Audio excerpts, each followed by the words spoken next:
Welcome back to Diary of a Ghost Hunter, and this week's episode, I'm back from my trip away. We have some sort of information on investigating in difficult conditions. We're now currently planning our trip to the UK. We'll give you all the updates on that.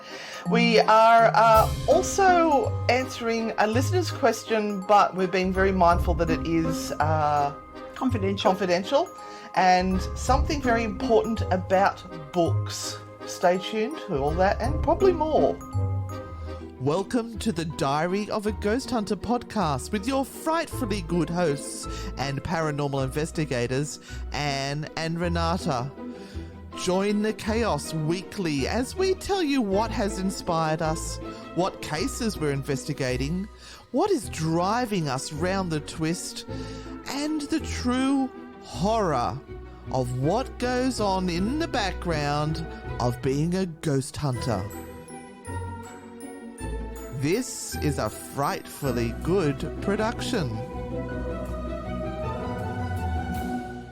Hi Anne, welcome back. Hi Renata, oh yay. You're still trying to find your land legs. Oh, my land legs are not coming back. It's like I've been back almost 48 hours and I actually ran into the wall earlier today. Oh no, that's what we need. Yep. So I had Robert told me to take some ginger, so I've taken some ginger. I had some raw ginger, and I took a Telfast, and I took some Panadol, and I took some ibuprofen. I took just everything I could get my hands on, really, to try and get my equilibrium back. But it's a struggle. Mm-hmm. Yeah, try some Travel Calm. Yeah. Now, just before we go any further, Renata, I need you to put your microphone onto your other bra strap so that you talk into it, not away from it. Right. Yeah, there we got it. Because I've got mine here. So when I talk to her, I'm talking to the microphone. When she talks to me, she's talking to the microphone. I hope you all enjoyed that little moment of Renata putting a hand down the top for you all. We'll have to put this as a M-rated show. All right, so I'm back. How did you feel with me gone? Relieved? Stressed. Be honest. Stressed. And yeah, it brought back the years before you and I joined up. Yeah. When I was doing everything on my own. Mm-hmm. And that's just another layer of stress to try and get all of that perfect and right. And we have Emmy. Emmy's helping as well. Of course we do. And I mean, we have to give things to Emmy, and it requires a bit of organisation on our behalf as well, which because we're such creatives, it's difficult for us to do that sometimes, and to pinpoint us down to get things on time to someone, but it's what we need. So you took on my role plus Emmy's role, and I want to give a big shout out to Steve for covering for me at Spooky Sundays while I was away. I was cruising in New Zealand with my husband. We had 13 nights away. And the thing I was complaining about the hull clean, and because we had a dirty bottom apparently, we couldn't go into New Zealand until the hull was scraped, so we lost 2 or 3 ports and had to reverse our trip, ended up being a blessing in disguise, which is why you should never go crazy when things don't go to plan, because sometimes it's happened for a reason. It meant that we had to start at the top of New Zealand and come down the bottom through the Fiordlands, whereas before we were starting at the Fiordlands and going back up to Auckland. Mm-hmm. If we'd gone on the original route, we would have copped the cyclone and the earthquake in Wellington. So because we went in the other direction, we missed all of it. We didn't even get rough waters from the hurricane. Yeah, I did see a particular video that was sent of Roman trying to get down the corridor. That's just a normal night on a cruise ship. No. I'll put that video up for you guys to see. No, not happening. It's just that, like, you can see, you can see him trying to walk down, and he's lurching from side to side. That's not rough seas. That was just a bit of swell. More. No, thank you. But I have to say, from my perspective, from being away, it took me about a week before I finally relaxed. And then the last 2 or 3 days, I was so antsy that I was actually like jittering my knees and my hands and tapping, and because I just wanted to get back. I'd had enough. So I probably had about 4 days of being calm, and that was it. But We Sounds needed it. Fabulous. Sometimes you need to have a break to sort of realise how much you appreciate everyone that's around you that's helping you. So I do. I appreciate you all so much. And even you, Renata. Oh, thank you. Thank you. So what this podcast, a vodcast, is about is the realities of being a ghost hunter, paranormal investigator, paranormal entertainer, whatever it is you want to call us, and our week-to-week joys and struggles. So one of the struggles we've had this week, and coming back into it was quite nasty because I've been wandering around with a nice hoodie and jacket and jeans on, being very comfortable, is we're coming back into heat. Well, I am anyway. So for those that are listening outside of Australia, we are hitting heatwave temperatures, and at the moment outside probably about 34 degrees. Now tonight we're working in big sandstone buildings. That's Celsius. And they hold the heat. And no matter what Maitland. what time of the evening it is, they're still holding the heat that has been stored up during the day. And even yesterday when we were in there, I was sweating profusely. And we bought fans for each of the rooms. Yeah, because we've got the public in there with us, and it's an old historical building. Some of the windows don't open anymore, or they've been painted shut, or because it's a jail, security-wise, they're actually bolted shut. And you can't get the airflow through, particularly down in the the basement. So we have to look after our customers, but we also have to look after our people as well, so that they can be the best they can. So we did go to Kmart, thanks Emmy, and get some fans and made sure there was fans in every room. And that, I think, made it more bearable for you than what it was the week before when I was away with my hoodie on. Yes. And also Maitland Jail did something nice for us too. Yes, they provided a water cooler with freezing cold water, Icy which was cold great. water. So that was great for the people. And this might not sound hugely fantastic, but when you are working in a place that is really hot, and you have to be on your toes, you have to be presentable to the public, being in a state of stress because you are hot and bothered and you can't think of your words and you don't really want to be there because of the heat, nothing else, it does help a lot. And it's really important for ghost hunters who are out there, whether they're doing something professional like leading a tour or just going out for a ghost hunt, that they prepare themselves for any kind of emergency. So have extra water, have some bandages and things just in case someone falls over. Or a Telfast, or there was an antihistamine in case somebody gets bitten by a bug and starts to swell up or has an allergic reaction. Absolutely. So a first aid kit. And we used to keep at Q Station when we worked there so a couple of chocolates and things in the bag, or barley sugars, just in case somebody had a sugar low, because we'd be walking around the site for 4 hours and quite often in uncomfortable conditions, and it was just something to help them get across the line. Well, at Wollombi the week before, one of the young girls that we know well, her sugar dropped really low. Yeah. And we were actually in the schoolhouse at the time. Oh, you're back in the schoolhouse? Back in the schoolhouse. Oh, my God. And I actually threw out a bag of lollies for the ghosts. Yeah. And we broke into that bag of lollies to get her a sugar fix as quickly as possible. Yeah. So how about that? Did the ghosts like it?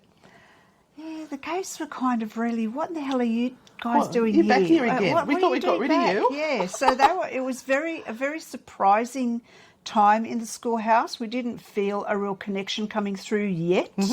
But I tell you what, that bag of lollies saved the day. And look, as the lead investigators or the paranormal entertainers, tour guides for the night, the public are exhausted, they're hot and bothered, and we can't be the ones standing there going, oh my God, I'm so hot, I don't want to do anything. We can't whinge. No. We have to be perky and bright. Yeah. All the time. Yeah, absolutely. Give them our best, and then once they go, we collapse in a heap. But yeah, there's like even cold conditions. I know some of you guys in America, if you've got the mountain territory, that you've just got to be prepared for 4 seasons in one day there. So, look after yourself, but also look after your team members and make sure that they're wearing protective clothing, shoes, etc., etc. All right, what's next? We have started planning for our UK trip finally. It's 12 weeks away.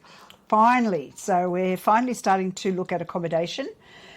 and trying to plan a couple of ghost hunts. We've got a beautiful lady, Joanne, who has organised one with Dudley us, Castle. Dudley Castle, and they are looking at putting another on for Sunday. Sunday, because it's a long weekend there. It's a long weekend. That was a bonus. So we might get an extra one. I'm sure, actually, we'll get an extra one in before we leave. But not only that, where we're staying is Cannock Chase. For those who have listened to the True Hauntings podcast on Cannock Chase, we will be venturing into the forest to have a look to see what we can see. Absolutely. Make sure you listen to that podcast. Just find True Hauntings, Anne and Renata on Spotify, iTunes, wherever you like to listen. And if you've enjoyed it, leave us a review on that. And same for this one as well. Yeah. And we're also looking at Ireland. We've got some beautiful people, John and Danielle, that are helping us over there. And they've organised a redwood castle, if I remember correctly, or mansion or something.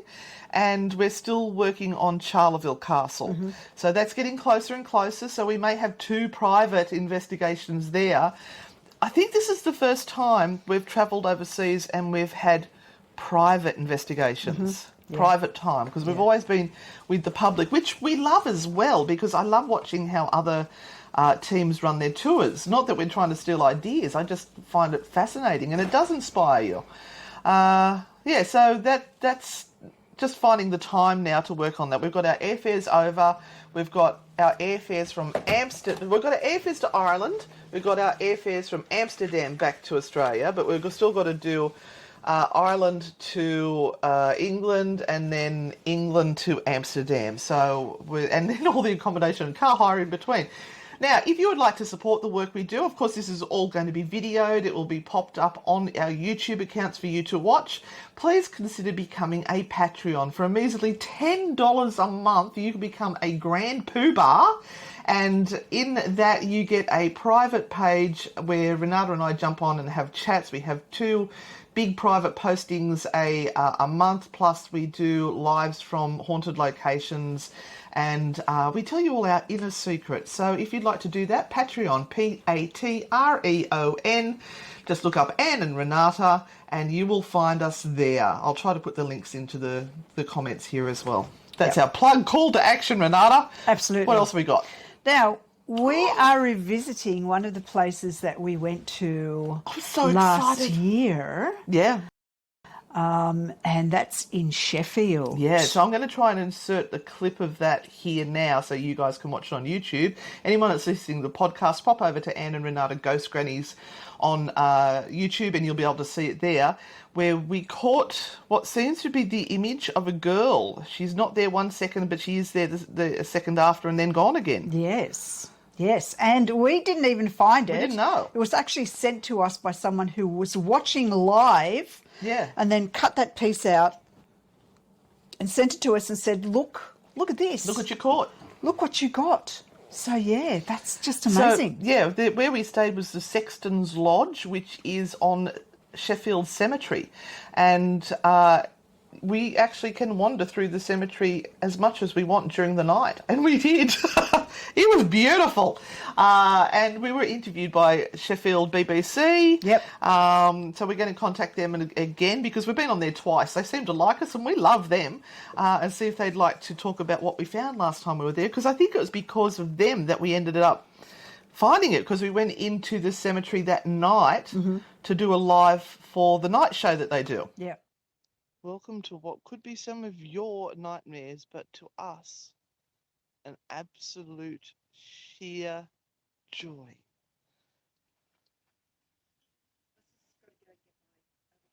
Oh, you left it down there? Right, have you got a light to get back down there?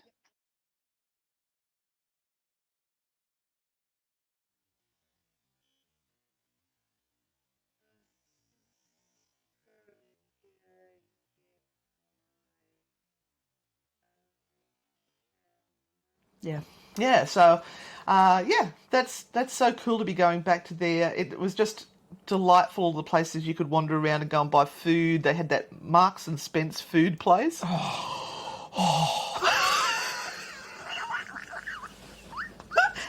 Hashtag Ghost Grannies. I mean, Hashtag lard ass growth, Grannies.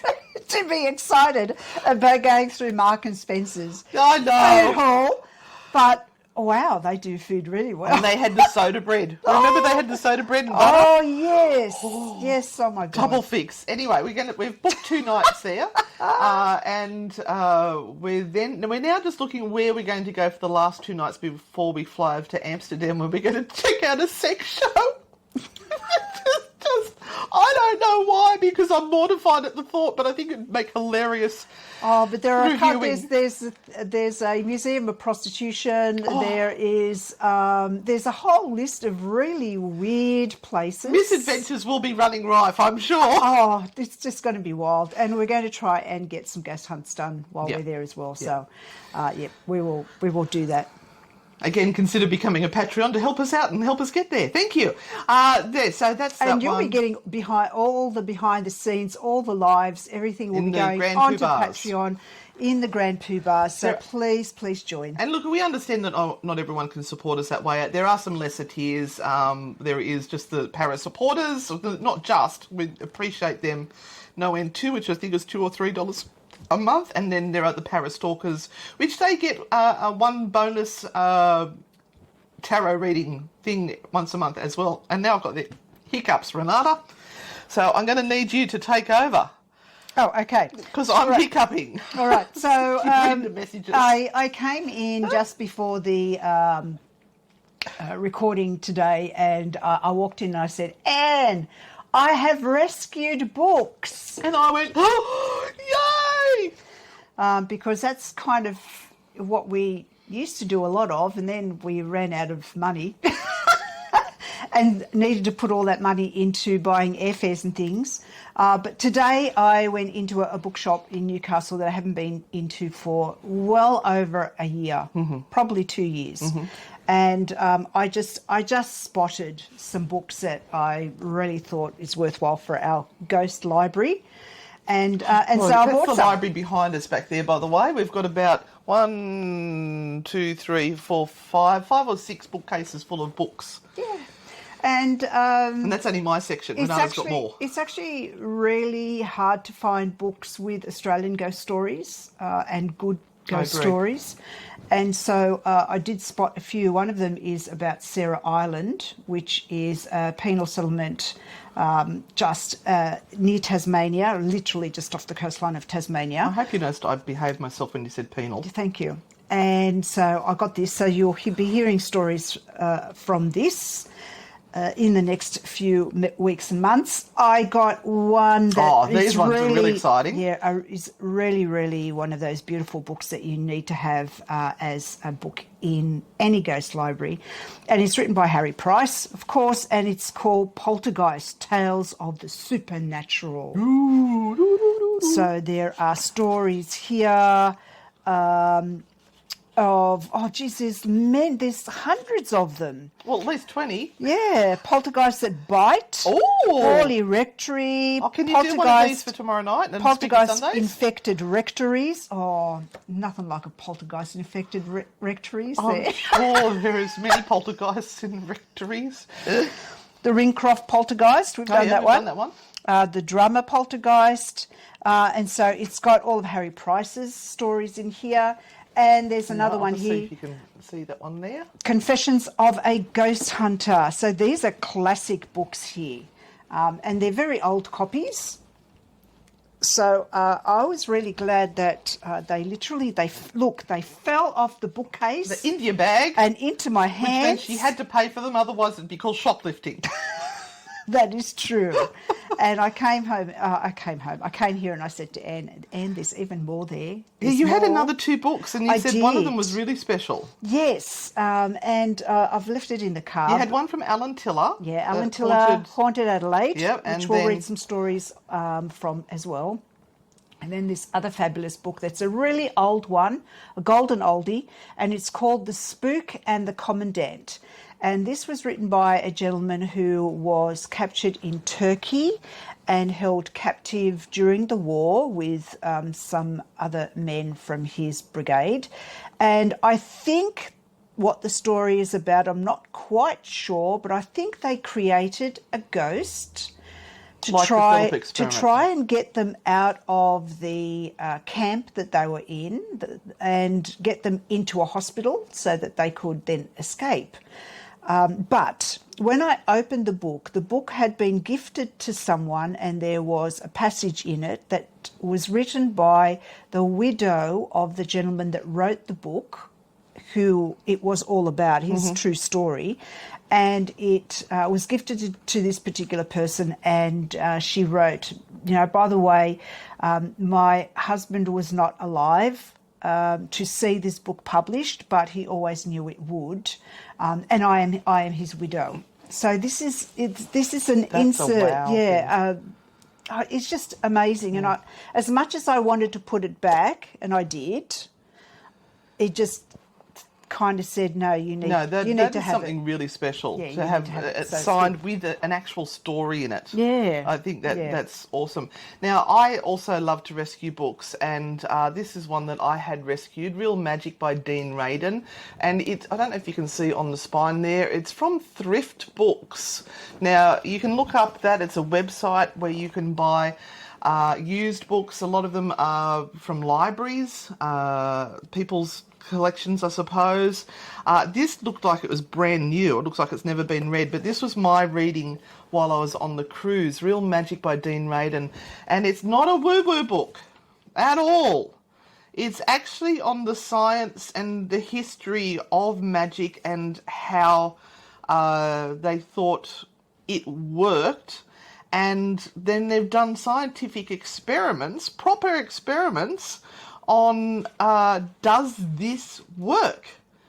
And they've used regs, which is random number generators, to see if the human mind can influence the outcome of zeros and ones. And through intention, you actually can manipulate it to change it. Not a huge percentage, but enough for it not to be average. And there is science to the fact that if you put your intention towards something, bless me, Bless you. that you can Influence the outcome. influence the outcome or bring it to you. So I'm getting through the really dry part, which is the scientific evidence, where they're talking about all the experiments, the results. And one of the things that he brought up, which I find really interesting, is that scientists are not prepared to look at the possibility of PSI, and if they are doing experiments that show that there may be some sort of psi or mind over matter present, they will turn that into what they call the drawer. They'll put it in the drawer and hide it and forget about it and not tell people about it, because they don't want to be poo-hooed or not considered to be real scientists if that sort of thing shows up. Because as soon as somebody goes, hey, I think there might be something to this stuff, the scientific community and the skeptics, not the skeptics, the cynics dump on them. So there's been scientists who have been shunned by the community after doing decades of amazing work in other areas, and as soon as they've gone to look at what they call pseudoscience, woo-woo, they're barred from the community and nobody will talk to them anymore, even though some of these scientists know that there is shit going down. There is something happening, but they can't dare admit it because of the ramifications of it. Yeah. So, really interesting book. I enjoyed all the history part. The scientific experiments are dry, but I'm enjoying sort of understanding how they've done things in a scientific way. And when we say scientific way, what they're doing is done under laboratory conditions. A ghost hunter saying, I've done a scientific investigation, they don't really understand what they're talking about. The only way you can do it is in a controlled situation in a laboratory where there's no external influences or factors. Yeah, and that's really not going to work. Boring. It's just not going to work when it comes to... The whole thing with ghost hunting and appearance of ghosts is that it is random. You cannot predict when it's going to happen. Absolutely. So how can you put that into a scientific laboratory and examine it when it's something that is random, spontaneous? Yep. It's like we were asked last night, when do we hear the ghosts talking? Because we were doing EVPs. Yeah. And people are saying, well, I can't hear anything. Like they're amazed Yeah. that they can't hear that a thing. It puts pressure onto our helpers as well, because they feel like they need to provide something that's entertaining and exciting, and they're going, but they're not getting any voices. Why should we do the EVP work anymore? They're not getting anything. And I say to them, but it is part of being an investigator. It is part of what we do, and we will listen to hours and hours of recordings with nothing. I mean, we might listen to 100 hours of recordings to maybe get one EVP. What you see on the ghost hunting TV shows is not the reality. Mind you, I would love to go to America and some of these places where they do get loads of EVPs and have the opportunity to sit down and do it ourselves. We don't know what their conditions are. If we did it ourselves and we got it, then I'd be going, holy moly, wow. But in saying that, I have had 2 EVPs. I really have. Yep. But they're rare. All right, just before we finish, listener's question. Now, we did have, we quite often have people reach out to us with paranormal issues, and I'm going to leave it very loose as to what this one was, because they did ask for confidentiality. But it was in regards to someone working with Indigenous people and their belief system that one of the places that they're at is haunted. And they don't quite know how to cope with it, how to help these people. And I thought we could raise it today on Diary of a Ghost Hunter. Now, I was away when that question first came in, and in the meantime, Renata has answered the question. So, Renata, what was your advice? Well, first of all, there are a few issues with the people that they are dealing with. So there is a lot of trauma there. And trauma can bring on a belief system where you are in an intense state where you may well feel hypervigilant to your whole environment. And also out of control. And and powerless, and feeling that there might be someone in the room with you, or you're continually looking for where the fear might be, where that thing that's going to jump out and cause you harm is. And so this can bring on some hallucinations. It can bring on... and that's stress-induced, as well as possibly mental health issues, psychosis, and substance abuse. We know there was some substance abuse involved, which may or may not be in the past, but that can all add to it. Yep. In the end, it's about making sure that everyone that is there is well looked after medically, which is the most important thing, and that no one is being left behind, and that what they are going through is really talked about as real for them, and you know what they can do about it. But in the end, if it is Indigenous, it has to be treated by someone who understands the local Indigenous traditions, the culture, and can deal with it. Because us going in there or sending through information on how to treat it is really disrespectful. It's really disrespectful. And sending in a priest or a minister of some form or other that is not from their belief system to rid them of their ghosts or demons or whatever it is, that's not their belief system. So it's just going to confuse matters. Yeah. Make it muddy. And enrage the spirits that are there. Yeah, if they are there. If they are there, it's going to really, make things probably worse. More than anything, it's probably being produced by the people themselves as a form of anxiety, which then manifests itself into things that are happening around the place, and you have to deal with the person who is at the centre of the storm rather than the symptoms of the storm. You've got to get them calm and look at what's happening and see if once you've got them into a calm and a more understanding state, whether things settle down. And sometimes, we're paranormal investigators, we can't solve some of those big psychological issues. We can maybe raise it and point it out and say, look, we think you need help in this area. If there is stuff still going on after you've really worked hard on this area, come back and talk to us. Yep. I think we're done for today. We are done for today. I think that covers quite a bit of what our week has been. Yep. Tonight we're at the residence again.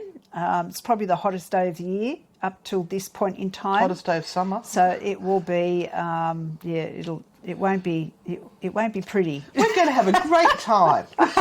We will be. It'll be very fabulous. happy. It'll be fabulous, but it will be tiresome. And we have a big week coming up. We've got Seance Circle at the Witch's Charm on Tuesday night. One other thing I did want to bring up just quickly, sorry Renata, No, go ahead. is that we've had to change the way that we do things through our Facebook community because we are getting quite run down, and we were doing our tarot show on YouTube every Thursday night, and the people that were coming on every week are our most loyal, most beautiful, most wonderful supporters, and the numbers weren't growing. We weren't going anywhere with it, and we have to put our efforts and energies into things that are going to grow our community. So we're not wiping it all together because we do love our community and we don't want to take that away. But we are doing a first Thursday of the month will be our tarot show, and then the third Thursday of the month will be our paranormal Q&A session. So if you've got a question about the paranormal, you can jump on and ask a question or send it through beforehand and we can read it out like we did tonight, where we kept it very anonymous but still covered the answers to the questions. And we are going to be concentrating more on getting some good YouTube comment out there, thanks to cousin Steve, who is editing his little britches off. So that's our plan. If you do want to have more content where you're getting more readings and more one-on-ones and things like that, you've become a Grand Poobah, a Patreon, and you'll get lots more stuff. So that's our plan. We're trying to finance our trips away so we can give you guys content and keep doing what we're doing with all our podcasts because we love it. Yep. So guys, be frightfully good, stay spooky, and we'll see you on The dark side. Bye. Bye.